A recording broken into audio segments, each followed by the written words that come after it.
Hi guys, welcome back to the show. This episode adalah episode lanjutannya Chef Rui Yamagishi yang kemarin ada di Blue Ribbon Podcast Series episode 1. Nah di episode itu dia udah ngomongin tentang experience dia di Australia, di Sydney. Waktu dia mulai dari sekolah masak sampai awal-awal kerja meniti karir di sana. Nah dalam podcast kali ini dia akan ceritain petualangan dia setelah balik ke Indonesia. Mulai dari Bali, meniti karir di sana sampai sekarang bisa menjadi chef owner in one of the most successful restaurant di Jakarta, Akta Brasserie. So please welcome him back to the show and enjoy guys. Hi guys, welcome back to Ray Jensen Radio Podcast. Sekarang adalah episode lanjutannya sama Chef Rui Yamagishi dari Akta Restoran. Nah kita lagi ada di restoran dia. Episode sebelumnya yang sama Chef Rui ini kita ngomongin tentang masa awal-awalnya dia mulai karir dari sekolah masak, mulai pekerjaan entry level job, ya kan ke zaman-zaman susah lah, ya kan. Nah sekarang udah lumayan oke lah, udah punya successful restoran di Senayan lagi di Lapan Golf guys. Belum lah, baru-baru mulai juga. Nah terakhir kita ngobrol kan itu lu lagi kerja. Ya kan di Sydney, sehabis lu lulus dari LCB. Benar, jadi habis gua advance diploma gua tuh balik ke Bali dan gua apply for working holiday visa. Untuk balik ke sana lagi. Benar, karena gua ngerasa pengalaman gua masih kurang gitu. Jadi gua akhirnya decide gua balik lagi ke Sydney dan gua langsung kerja di Rockpool Company.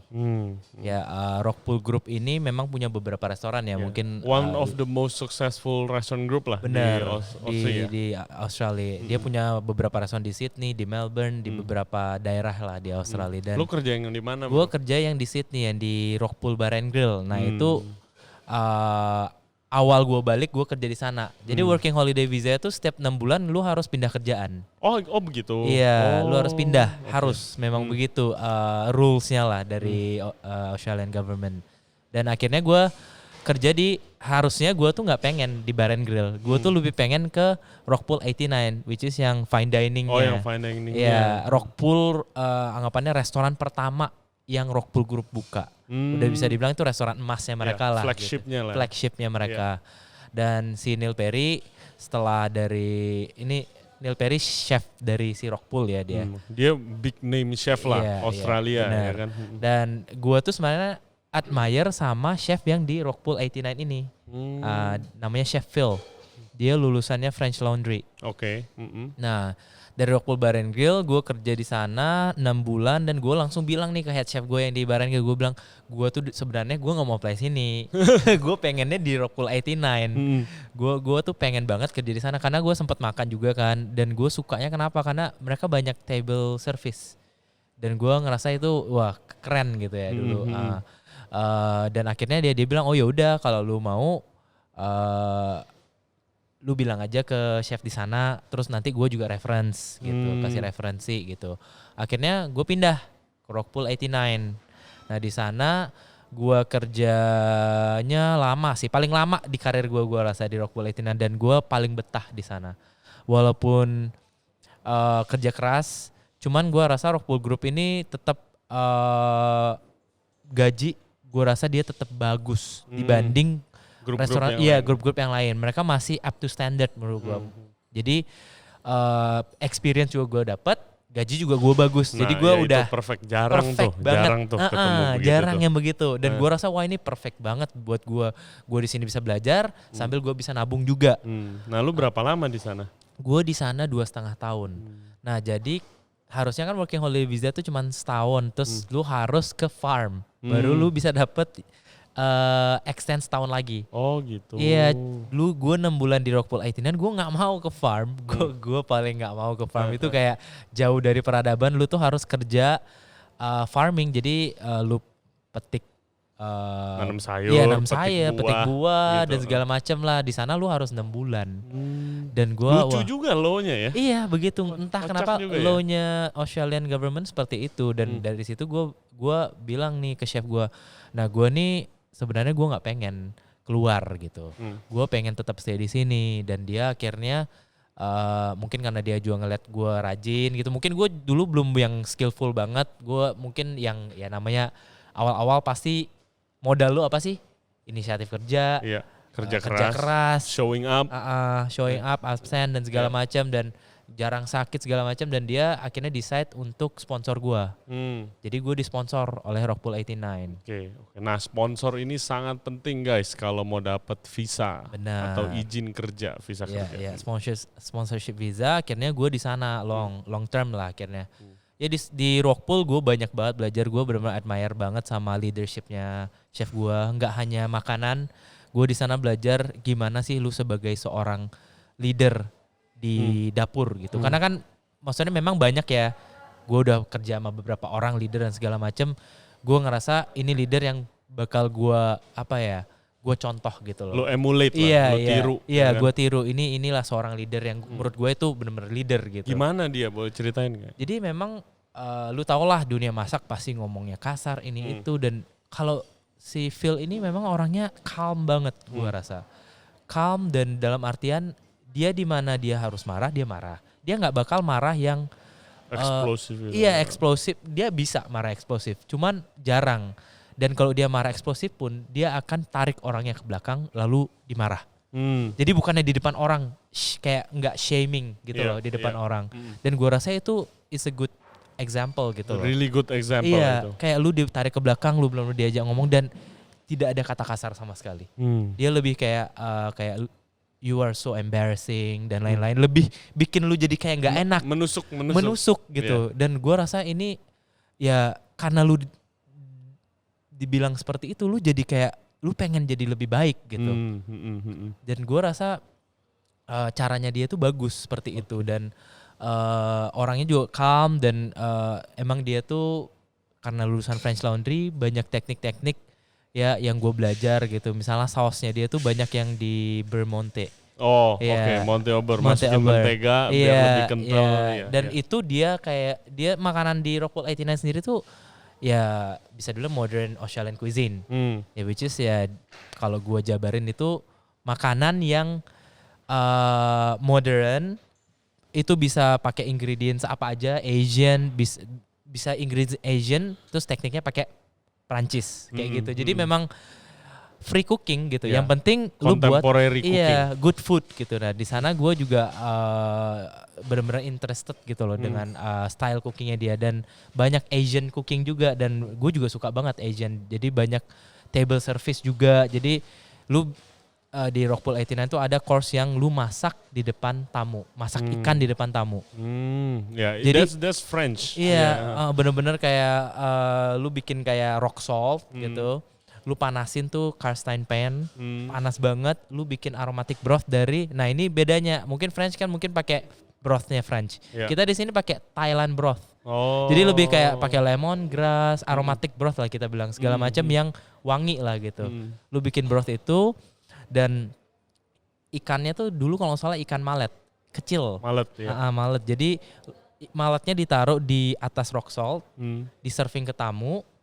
Maletnya ini masih raw dan waiters itu akan menuangkan hot broth itu ke hot pan itu. Hot banget, pannya harus benar-benar hot.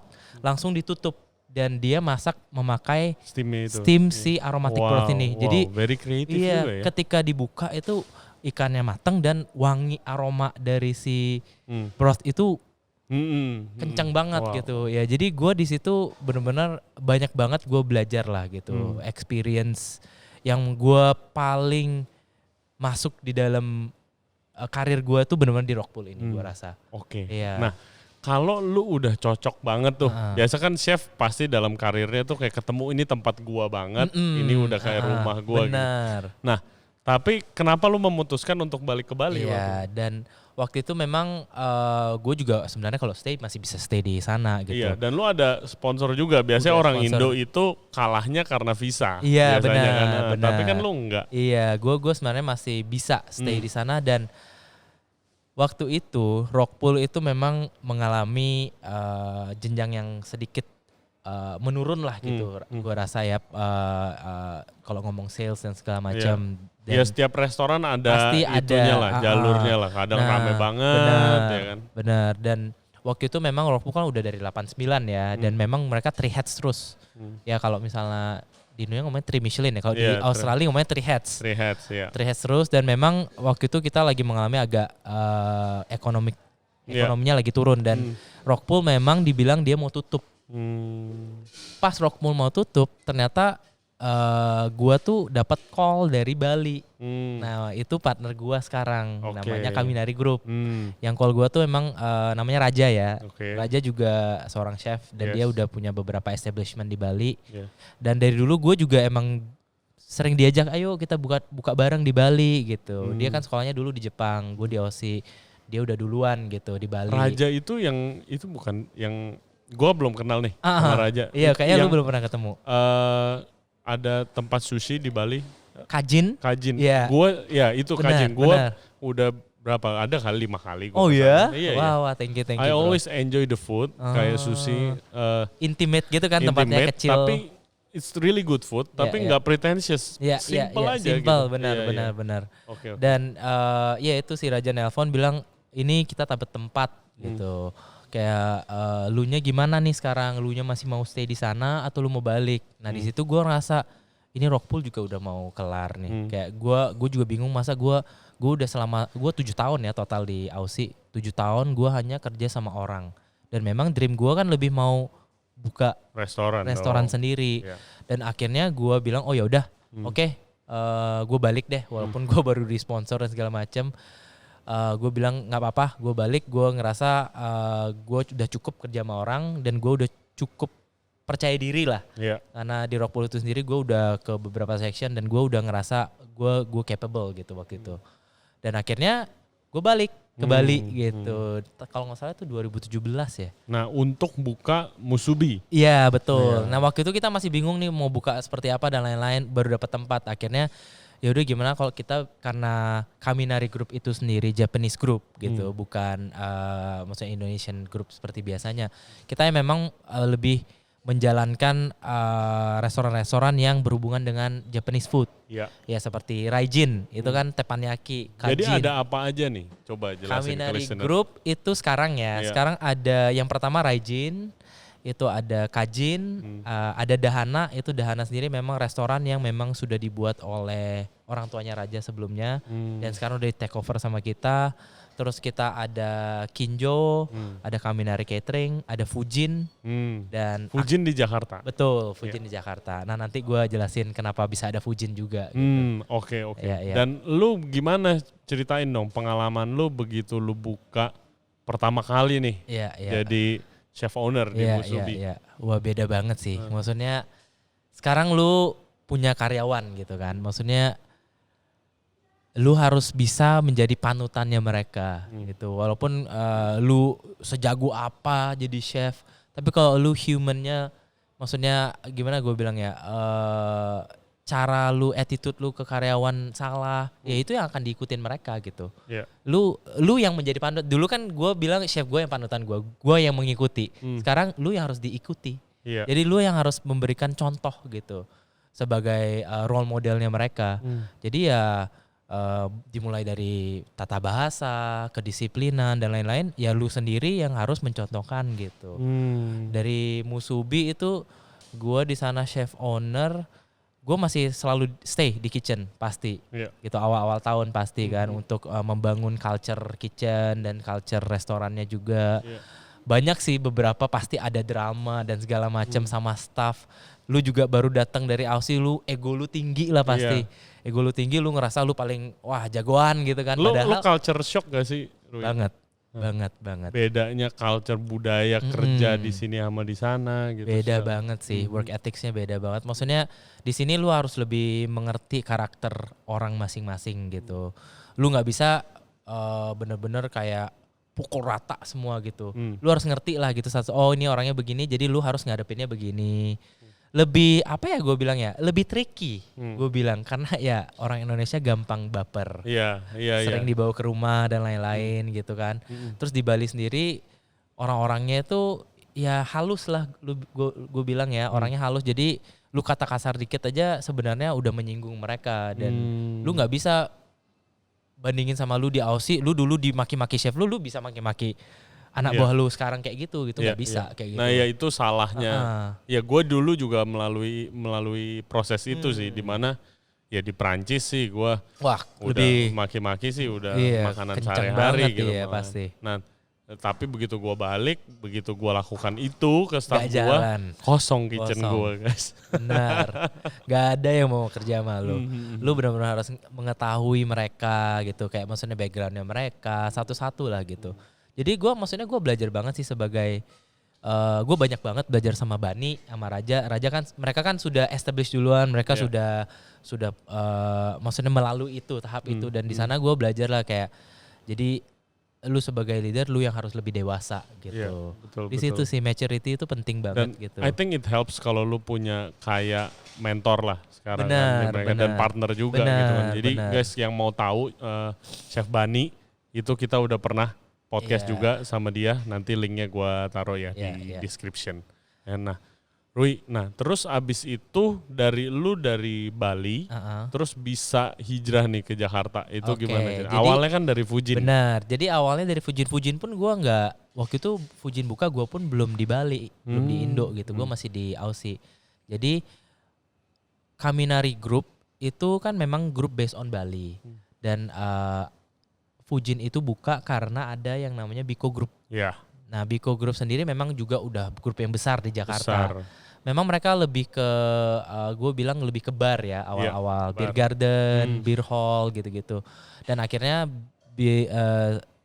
partner dari gue yang di Biko ini ngajak kerja sama Raja sama Bani untuk membentuk Fujin ini gitu. Jadi Fujin ini sendiri memang makanannya seperti yang di Bali, Raijin, teppanyaki. Ya, sama-sama ininya, konsepnya gitu. Jadi dari situ kita jadi kenal sama grup yang di Jakarta, dan memang kita hubungannya juga bagus sampai hari ini juga sangat-sangat bagus, Kaminari Group sama Biko Group. Dan akhirnya setelah gue buka Musubi, gue di Bali, itu Fujin udah jalan ya ceritanya, udah jalan.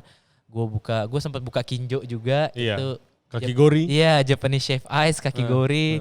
Kita sempat di Kaminari Catering juga, gue ngurusin wedding catering, dan akhirnya sampai di tahap dimana kita ada kabar bahwa kita punya tempat gitu dari grup Jakarta gitu. Gimana kalau kita do something together lagi gitu seperti di Fujin. Nah akhirnya terbentuklah Akta ini dari sana. Oke. Dan pertama gue mau ngomong dulu soal Fujin. Fujin itu menurut gue kayak kan Fujin sama restoran gue yang dulu tuh kayak cuma dipisahin sama taman gitu loh.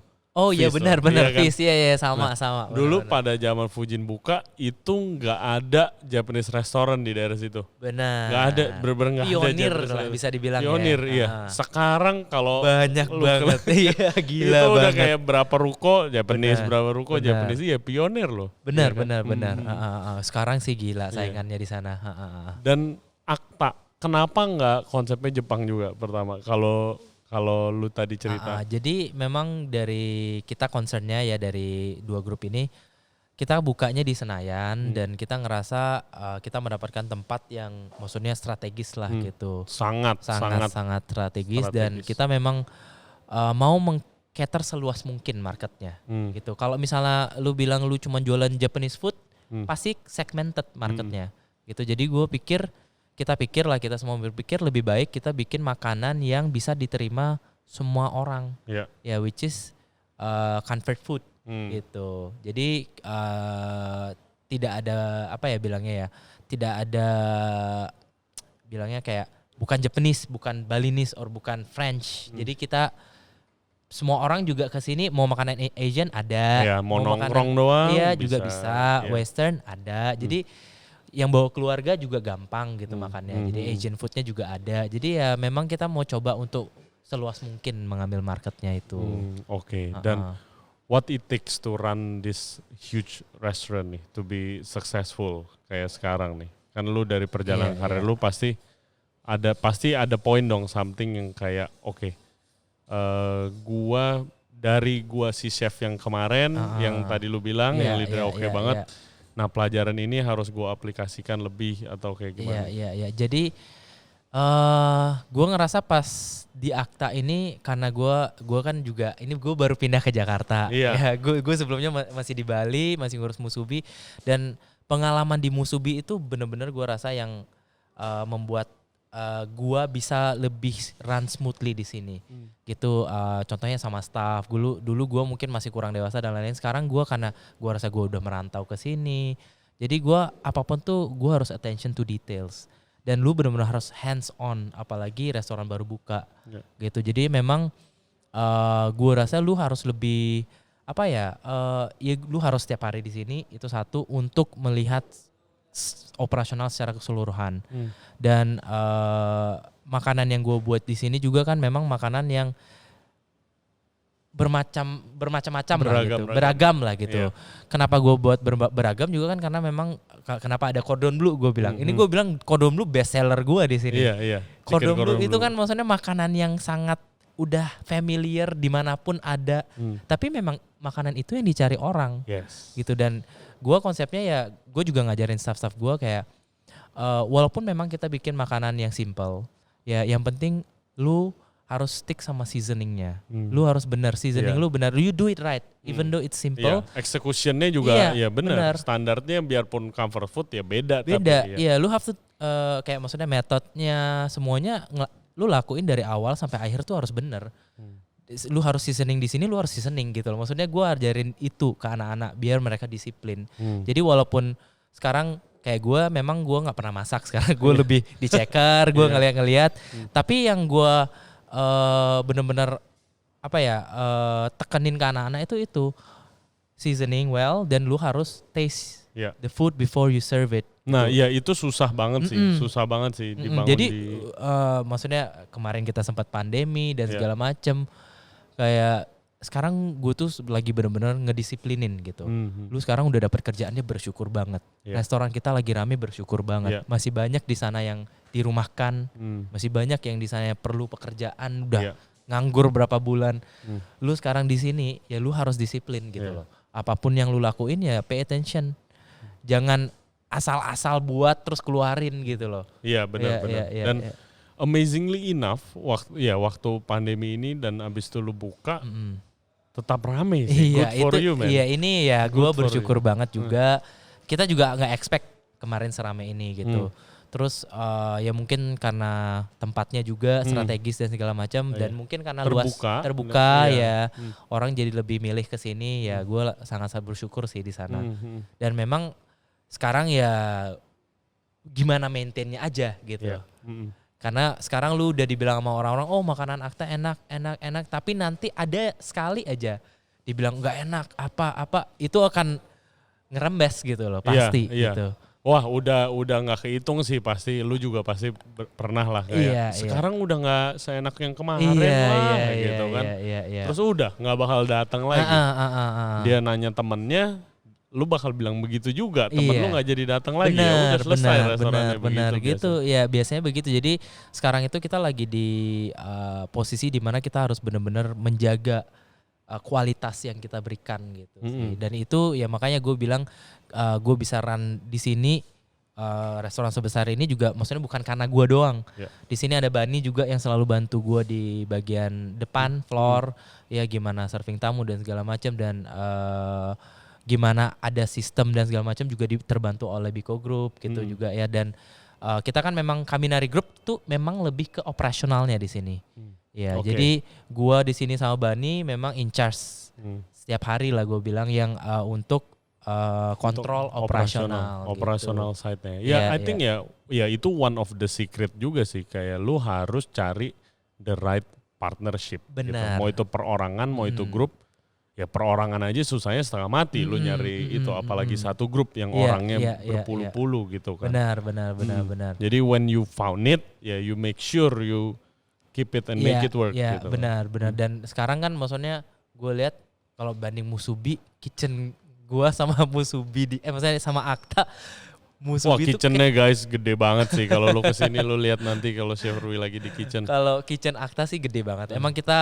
Gue emang berpikir lebih ke arah banket juga. Nanti misalnya ada acara untuk wedding segala macam, kita tuh masih bisa gitu kayak. This will be a beautiful place for even wedding. though sekarang kita belum nerima karena masih pandemi.